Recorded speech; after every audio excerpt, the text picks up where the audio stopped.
Good morning बच्चों। आज हम लोग कोऑर्डिनेशन कंपाउंड के लेक्चर 2 में आगे की तरफ बढ़ेंगे। बेटा इससे पहले आप लोगों को बताया जा चुका है कि कोऑर्डिनेशन बॉन्ड होता क्या है, उसकी प्रॉपर्टी के बारे में बताया गया है, वो किस तरह के एटम्स के बीच में बन सकता है, कौन कौन से कंपाउंड उस बॉन्ड को प्रेफरेंस दे सकते हैं, इसके बारे में बेटा आपको बताया गया है। अब हम लोग आगे बढ़ेंगे। अब कोऑर्डिनेशन कंपाउंड होता क्या है इसके बारे में बात कर लेंगे। तो बेटा कोऑर्डिनेशन कंपाउंड अगर आप डेफिनेशन बताना चाहते हैं या उसका इंट्रोडक्शन देना चाहते हैं तो आप ये बता सकते हैं कि कोऑर्डिनेशन कंपाउंड में जो मेटल होता है वो मेटल किसी भी न्यूट्रल मॉलिक्यूल के साथ में, आयन के साथ में या लोन पेयर इलेक्ट्रॉन वाले मॉलिक्यूल के साथ में अगर कोऑर्डिनेट बॉन्ड के थ्रू जुड़ता है तब इस तरीके के कंपाउंड को बोलते हैं कोऑर्डिनेशन कंपाउंड। ठीक है बेटा, फिर से देखेंगे। देखो बेटा, अगर कोई मेटल, हम यहाँ पे इसको लिख दे रहे हैं, अगर कोई मेटल लोन पेयर इलेक्ट्रॉन वाले मॉलिक्यूल के साथ, लोन पेयर इलेक्ट्रॉन वाले मॉलिक्यूल के साथ में, दूसरा आयंस के साथ में, तीसरा न्यूट्रल मॉलिक्यूल के साथ में, न्यूट्रल मॉलिक्यूल के साथ में अगर कोऑर्डिनेट बॉन्ड के थ्रू आपस में जुड़ता है, कंपाउंड का फॉर्मेशन करता है, तब इस तरीके के कंपाउंड को क्या बोलते हैं बेटा? Coordination compound. तो इसमें कुछ कंडीशंस हैं जो सिंपली आप अगर याद कर लेंगे तो आसानी से बता सकते हैं कि कोऑर्डिनेशन कंपाउंड क्या होता है। फिर से देखिए, अगर कोई मेटल किसी लोन पेयर इलेक्ट्रॉन वाले मॉलिक्यूल के साथ में, किसी आयन के साथ में, किसी न्यूट्रल मॉलिक्यूल के साथ में कोऑर्डिनेट बॉन्ड के थ्रू, कोऑर्डिनेट बॉन्ड के थ्रू जुड़ जाता है, जुड़ता है और एक कंपाउंड का फॉर्मेशन करता है, तब इस तरीके के कंपाउंड को बोलते हैं कोऑर्डिनेशन कंपाउंड। बातें समझ में आ रही होंगी? ठीक है। तो यहाँ पर बेटा एक चीज बोलिए, जो मेटल होता है कोऑर्डिनेशन कंपाउंड के केस में, अब जो मेटल होगा उस मेटल को हम क्या बोलेंगे बेटा? उस मेटल को बोलेंगे सेंट्रल मेटल एटम। ये बहुत ही इंपॉर्टेंट टर्म्स हैं, इनको आप समझ लीजिए, ये अक्सर आपको एग्जाम में पूछे जाते हैं। ठीक है। फिर से देखो, अगर आप कोऑर्डिनेशन कंपाउंड के बारे में जानकारी दे रहे हैं, उसके बारे में पढ़ रहे हैं, तो आप एक सिंपल सी डेफिनेशन को कन्वर्ट करेंगे और मेटल को बोलेंगे सेंट्रल मेटल एटम।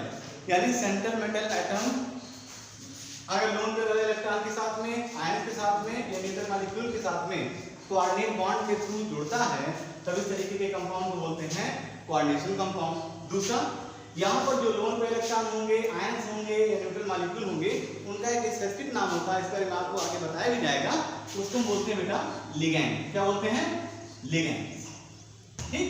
तो बेसिकली आप कह सकते हैं कि कोऑर्डिनेशन कंपाउंड में सेंट्रल मेटल एटम और लिगैंड के बीच में क्या होगा बेटा?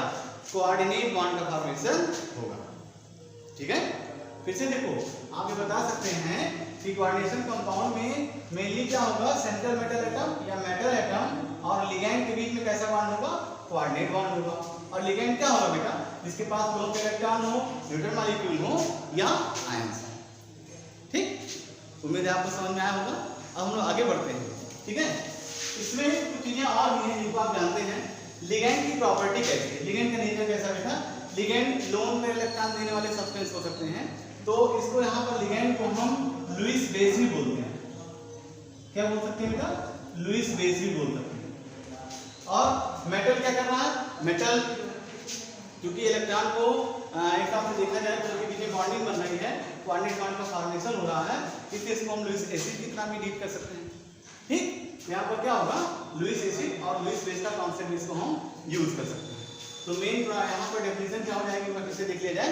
कोऑर्डिनेशन कंपाउंड क्या होते हैं? कोऑर्डिनेशन कंपाउंड ऐसे कंपाउंड जिसमें मेटल कोऑर्डिनेट बॉन्ड के थ्रू लोन पेयर इलेक्ट्रॉन के आयन या न्यूट्रल मॉलिक्यूल के साथ में जुड़ता है और कंपाउंड का फॉर्मेशन करता है, तो उस तरीके के कंपाउंड बोलते हैं कोऑर्डिनेशन कंपाउंड। यहाँ पर डेफिनेशन में मेटल को सेंट्रल मेटल एटम बोलते हैं और जो लोन पेयर या जो उसके साथ मॉलिक्यूल जुड़ते हैं कोऑर्डिनेट बॉन्ड के थ्रू, उनको क्या बोलते हैं? लिगैंड। ठीक है। अब आगे बढ़ते हैं। इसके बाद में हम बात करेंगे टाइप्स ऑफ कंपाउंड की। कौन कौन से कंपाउंड हो सकते हैं उसको हम देखते हैं। टाइप्स ऑफ कंपाउंड में बेसिकली हम कंपाउंड को 3 पार्ट में पढ़ेंगे। पहला पार्ट क्या होगा? पहला पार्ट होगा नॉर्मल कंपाउंड। क्या होगा बेटा? Normal compound.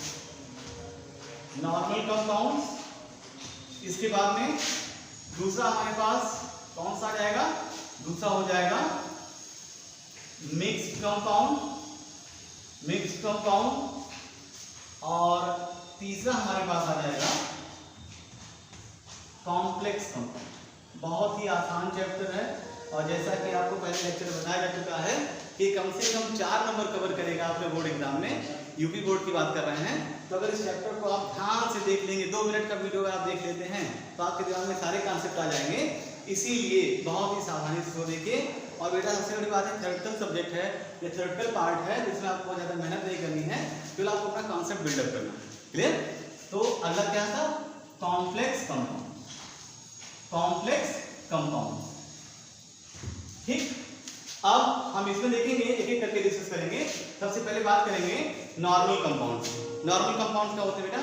नॉर्मल कंपाउंड ऐसे कंपाउंड्स होते हैं कि जिनको हम एक्वस मीडियम में, जिनका एक्वस सॉल्यूशन अगर हम तैयार करते हैं तो सिंपली अपने कैटायंस और एनायंस में टूट जाएंगे।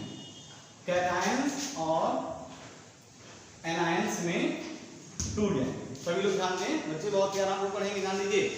नॉर्मल कंपाउंड क्या होते हैं बेटा? Normal compounds are those compounds when they are dissolved in aqueous medium they will be dissociated in simply cations and anions। ठीक है, वो अपने नंबर ऑफ कैटायंस और एनायंस में टूट जाएंगे। यहाँ पे जो नंबर ऑफ कैटायंस और एनायन होंगे इनकी संख्या बहुत ज्यादा नहीं, 1 या 2 आयन में टूटेंगे। जैसे कि एग्जांपल हम लोग देखेंगे, सबसे बेस्ट एग्जांपल दुनिया का आप लोगों ने पढ़ा होगा NaCl, सोडियम क्लोराइड।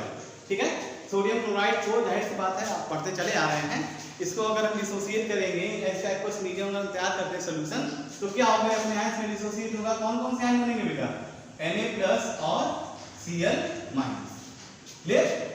तो ऐसे कंपाउंड जिनको एक्वस मीडियम में डिसॉल्व करने पर, ठीक है, जिनको एक्वस मीडियम में डिसॉल्व करने पर या जिनका एक्वस सॉल्यूशन तैयार करने पर वो अपने सिंपल आयंस में टूट जाते हैं, नंबर ऑफ कैटायंस और एनायंस में टूट जाते हैं, उस तरह के कंपाउंड्स को बोलते हैं नॉर्मल कंपाउंड्स।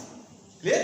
तो नॉर्मल कंपाउंड से बेटा नंबर ऑफ जो कैटायंस और एनायंस होंगे वो बहुत क्रिटिकल नंबर में नहीं होंगे, 1 या 2 आयंस में वो टूटेंगे। क्लियर? जैसे कि MgCl2 हो गया, NH4Cl हो गया, MgCl2 NH4Cl, ठीक, और भी तमाम एग्जांपल आपके पास मिलेंगे।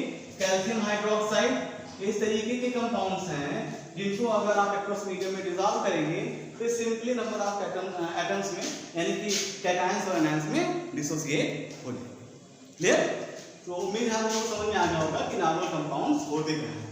एक बार फिर से देख लीजिए, normal compounds are those compound whose are dissolved in aqueous medium, they are dissociated in simple number of cations and anions। Example में आपको सोडियम क्लोराइड और भी तमाम एग्जांपल उनको आप डिस्कस करके देख सकते हैं। क्लियर? अब हम लोग आगे बढ़ेंगे। दूसरा हमारे पास कंपाउंड आता है मिक्स्ड कंपाउंड। बहुत ही मजेदार चैप्टर है, इससे आप लोग बहुत ही अच्छा नंबर गेन कर सकते हैं। बार बार कहा जा रहा है, इसको आप सीरियसली पढ़ें। दूसरा देखो बेटा, दूसरा हम बात करेंगे मिक्स्ड कंपाउंड। मिक्स्ड कंपाउंड्स क्या होते हैं इसके बारे में बात करेंगे। मिक्स्ड कंपाउंड नाम से क्लियर हो रहा है, इसको देखा जाए।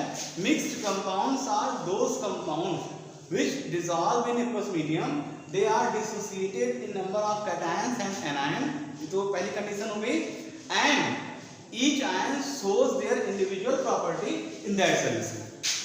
ठीक है बेटा, कहने का मतलब ये है, आप इसको और इजी लैंग्वेज में सकते हैं, इजी लैंग्वेज में बोल भी सकते हैं, कह सकते हैं कि mixed compounds are those compounds which gives number of normal compound when dissolve in aqueous medium. ठीक है, इसको भी आप बोल सकते हैं। तो यहाँ पे लिखा जाए इसको कैसे बोला जाएगा, तो आप कह सकते हैं mixed compounds are those compound which gives, यहाँ पे बता दें, it gives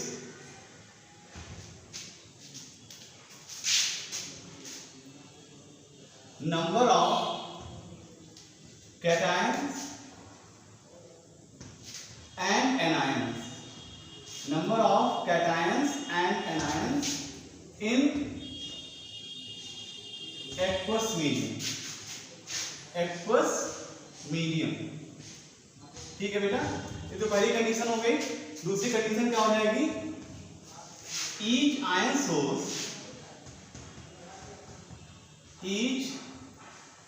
ion shows their individual property in solution, their individual chemical property in solution। ठीक है भाई, फिर से देखो ये समझाया जाएगा। What is mix compound?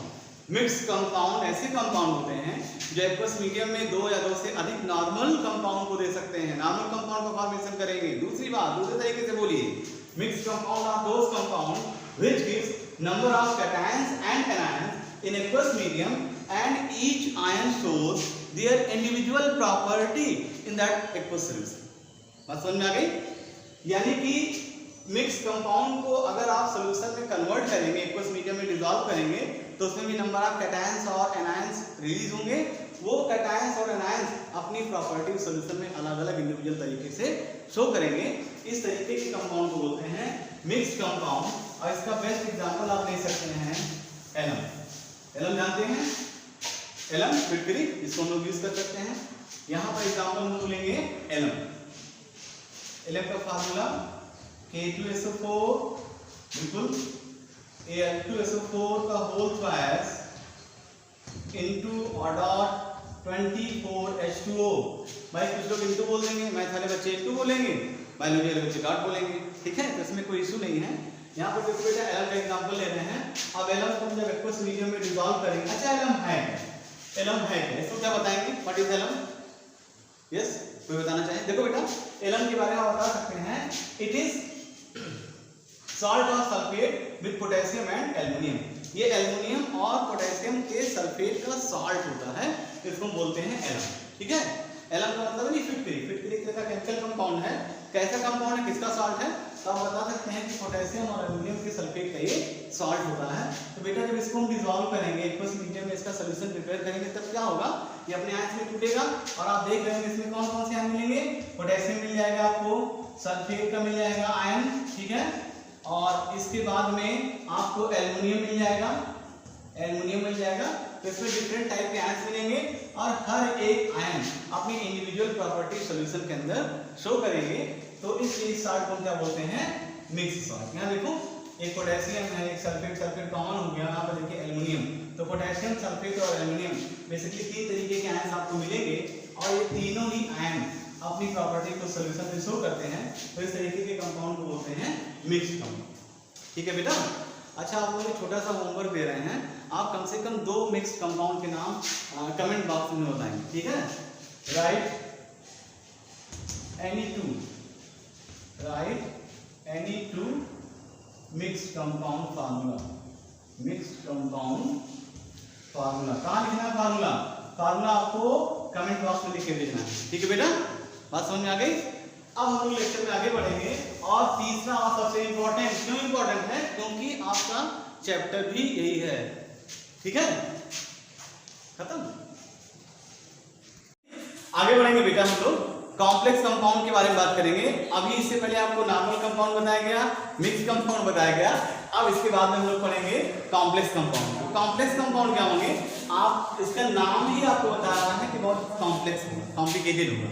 तो कैसा होगा बेटा, अगर किसी कंपाउंड को हम एक्वस मीडियम में डिसॉल्व करें और एक्वस मीडियम में डिसॉल्व करने के बाद में उसमें क्या हो बेटा, एक सिंपल आयन जनरेट हो, क्या हो, एक सिंपल आयन जनरेट हो और दूसरा कॉम्प्लेक्स आयन जनरेट हो। तभी तरीके के कंपाउंड को क्या बोलते हैं? Complex compound. ठीक है बेटा, इसमें कैटायन और एनायन कुछ भी कोई भी हो सकता है। कोई कॉम्प्लेक्स वाला भी कैटायन या एनायन हो सकता है और सिंपल वाला भी कैटायन या एनायन कोई हो सकता है। उसको हम यहाँ पर सेट नहीं कर सकते। तो बेटा फिर से देखो इसकी डेफिनेशन क्या होगी? Complex compounds are those compounds which give simple ion with complex anion in its aqueous solution or in dissolved in aqueous medium। अगर किसी भी कंपाउंड को aqueous medium में हम डिसॉल्व करेंगे तो aqueous medium में डिसॉल्व होने पर क्या करेगा? सिंपल आयन जनरेट करेगा और कॉम्प्लेक्स आयन जनरेट करेगा। ठीक है, अच्छा सिंपल आयन तो आप लोग पढ़ चुके हैं, लेकिन आपके दिमाग में क्वेश्चन आ रहा होगा कि सर कॉम्प्लेक्स आयन क्या होता है? ठीक है, तो कॉम्प्लेक्स आयन का मतलब होता है ऐसे आयन जिनको हम फर्दर डिसोसिएट ना कर सकें, ऐसे आयन जिनको हम फर्दर डिसोसिएट ना कर सकें, उस तरीके के आयन को क्या बोलेंगे बेटा? Complex ion. ठीक है, एक छोटा सा एग्जांपल देखिए। एग्जांपल है K4Fe(CN6). ये छोटा सा एग्जांपल, एक बहुत बड़े बड़े एग्जांपल आपके पास आएंगे, घबराइएगा नहीं, सारी तैयारी आपको हम करा देंगे। ठीक है, खाली आपको एक चीज पे फोकस रखना है कि प्रॉपर तरीके से वीडियो को सब्सक्राइब करिए और उसको लगातार लाइक करते हुए आगे की तरफ बढ़ते रहिए। ठीक है, तो यहाँ पर देखेंगे K4Fe(CN6) है। अब इसको हम डिसोसिएट करेंगे तो अपने आयन में टूटेगा। इसमें से सिंपली आपको क्या दिखाई पड़ा? सिंपली आपको दिखाई पड़ रहा होगा कि भैया ये पोटेशियम आयन है और बाकी वाला जो ब्रैकेट के अंदर है क्या है? कॉम्प्लेक्स आयन है। इस ब्रैकेट को हम कोई माइक्रो ऐसा नहीं इस ब्रैकेट को तोड़ सके। ठीक है, तो उसको तोड़ने के लिए आपको बहुत हाई टेम्परेचर देना पड़ेगा और हाई टेम्परेचर देने पे क्या हो जाएगा? ये ब्रैकेट टूटेगा तो, लेकिन अपनी आइडेंटिटी खो देगा, उसका पासपोर्ट जब्त हो जाएगा। तो इसीलिए इसको बोलते हैं कॉम्प्लेक्स आयन। कॉम्प्लेक्स आयन टूटेगा बेटा तो 4K+ ये एंटिटी के साथ ही लिखा जाएगा बच्चों। इसको गलती मत कीजिएगा, एंटिटी हटाएंगे नहीं, तो सारा नंबर जो हम 4 नंबर का पढ़ा रहे हैं आपको इतनी मेहनत से सब कुछ हो जाएगा। ठीक है, तो यहाँ पर देखिए 4, यहाँ पर एक सिंपल आयन जनरेट होगा और यहाँ पर जो होगा ये कॉम्प्लेक्स आयन जनरेट होगा। अभी बात हुई है कि दुनिया में कोई शक्ति मौजूद नहीं है इस कॉम्प्लेक्स आयन को तोड़ सके। आप तोड़ सकते हैं, लेकिन कैसे? बहुत ज्यादा टेम्परेचर करेंगे, जाहिर सी बात अपने आइडेंटिटी पे कर देगा। ठीक, तो उसको तोड़ने से क्या फायदा हमें मूल रूप में प्राप्त ना होगा। तो इस आयन को बोलेंगे कॉम्प्लेक्स आयन और इस आयन को बोलेंगे सिंपल आयन। तो इस तरीके के कंपाउंड को बोलते हैं कॉम्प्लेक्स कंपाउंड। आज के लेक्चर में इतना ही। थैंक यू, जय हिंद, गुड मॉर्निंग।